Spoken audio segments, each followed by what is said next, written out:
Adehye manondu aba premier mu nyina akwaba de ROBBERY aso eno na oba de ubofo obahima Afia Akyere Asiedu mibom edi amamu yentie ensem no enhyemu ye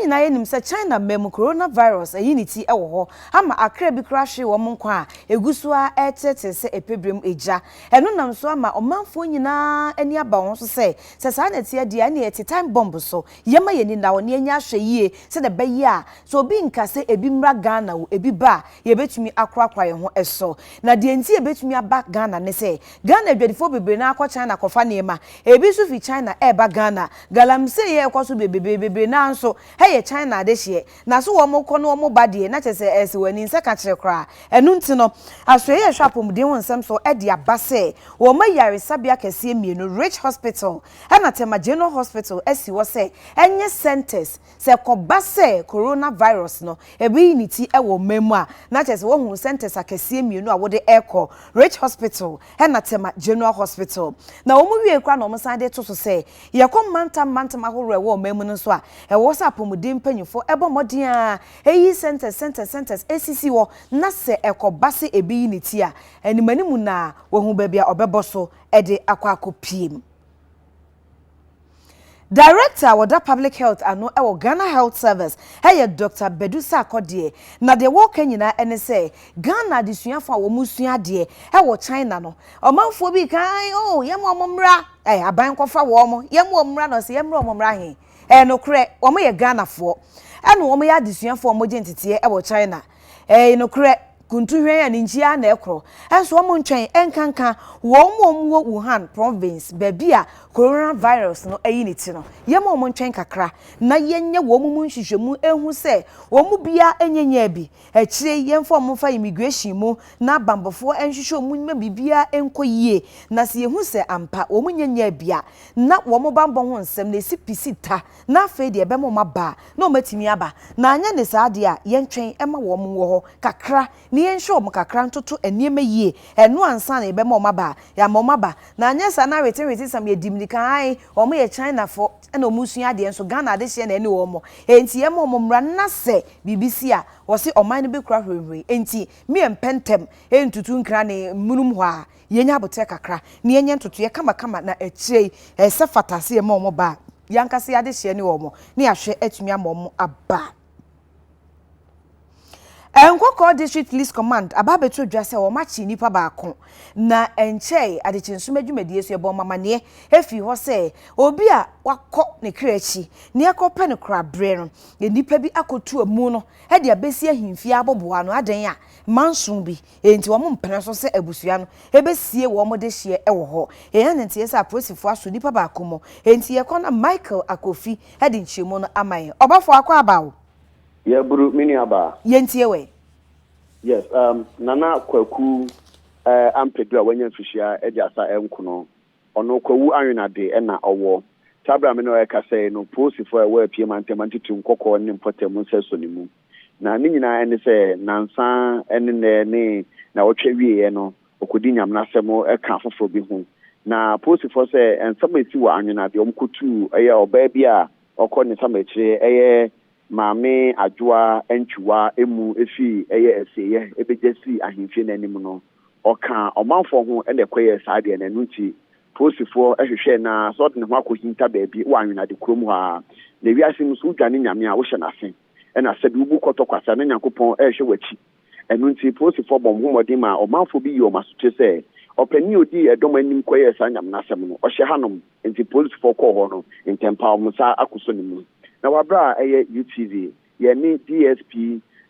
Sergeant Francis Gomado Customer Police Fabe de Chiwe Payment Mutu Komodo Suja say no kre sabra me no ka say musekefo da so cha asem no so a omohwehwe asem ni mu na baabi a so omode asem no to no obetumi de ato na maame adoa entwuwa akokope ne kwa bia asem yesi no oda Holy Family ayasabe won kokko no obetumi akosie no yenhwem kakra ye ne se maame anka Easter bremu a na so boso me nse di anim no anka omba besi no hima ewo kwawu anwena de ho a oyare won kran na afi okone fama akire enu nti omodi emuni baaye no adehye emuseye na omkosie no ho no na nam se manso twen wa ahensem so ewo ho no enu nti ne dom no ekotu saa ade na na se nipa bi a omunni omo so san hinsem na asena na so mo no nko no e kotu emu na ani yache ba ko omu enti police for guso e ya asem yhwem na afofre ka no ho no e opinion yache no obatumi de omo akodina man sabe amino ka say de and okwa police for ensa so nipa ba ko e wo sa asem e course na watwe awie ni ama ne bonesi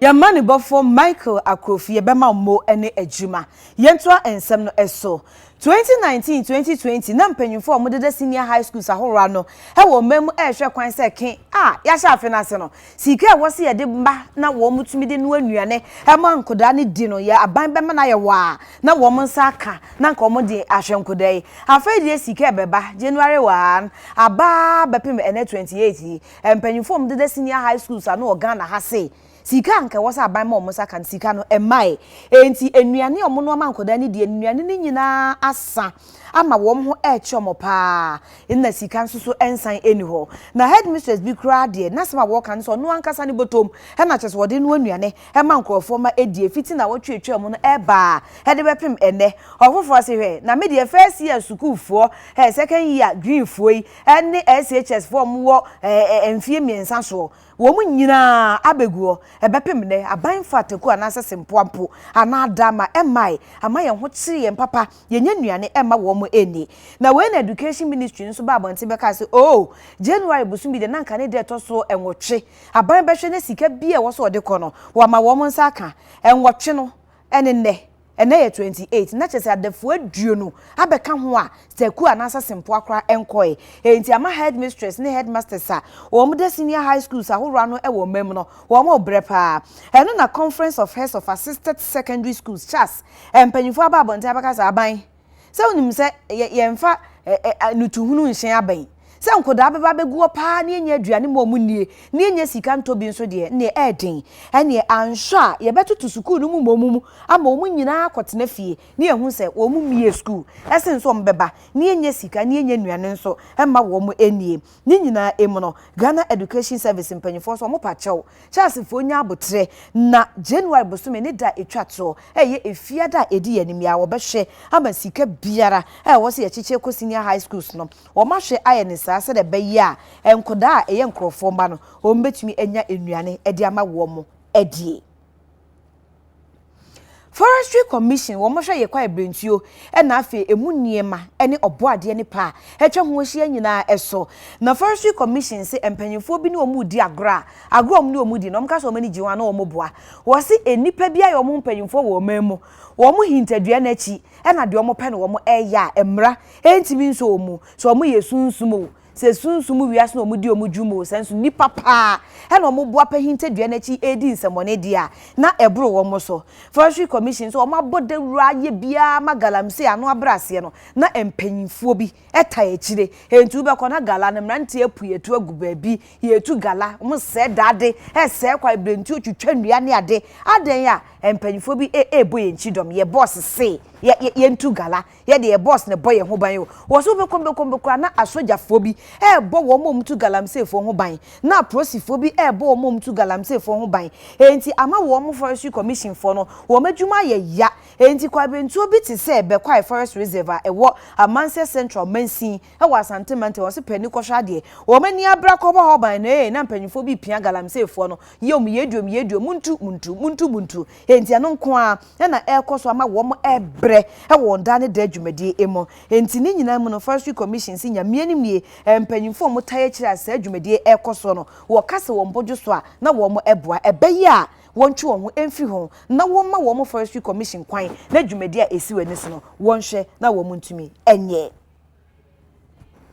yewie kasebo e wo kwantwoma e wo kumase amanebo efi wo eto dwade se emante kwa mienu wo mabomodin akoto ahye odwadini bi so atwese kan eni etuesi ne so agye ni mobile phones a ho ka esom 1800 Ghana cedis eni ne sika 800 Ghana e de afi ne nsem na wenna odwadini e bo modin a e de asem no kodan breman aprosifo e ma ofura se wo ye ensem no emu nhwehwemo detective inspector amankwa ache se breman aprosifo brebo maso ase wo mhwehwemu nkakran no omo koche abrante ba ko e friend frempom e wo kwantwoma na all training statement on so say nyame nko a o hwe owusu ne bom chidom e ma yedi anyambranse ma etisa aposifo adi owusu ntenten kakran ama ono nso wo mo adoa no a chese sa brede said memti emienu anyambranse momudi yenti de makotwe a prison for kukuma mpanyimfo ebetena asem so bio encourage security court na asotwe a ese efatana yetumi ede ama wo mo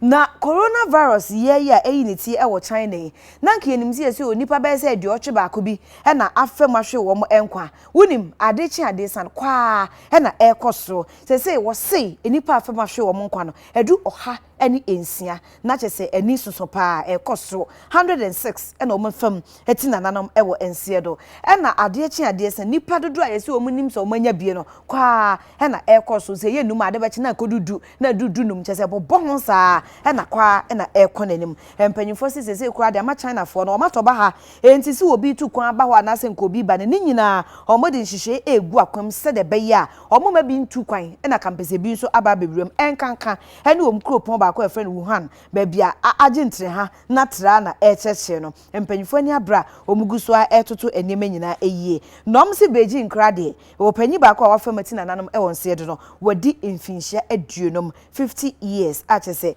ayare hosam mpanyimfo guso a wo mo hwe so mbetumi asoso ano ana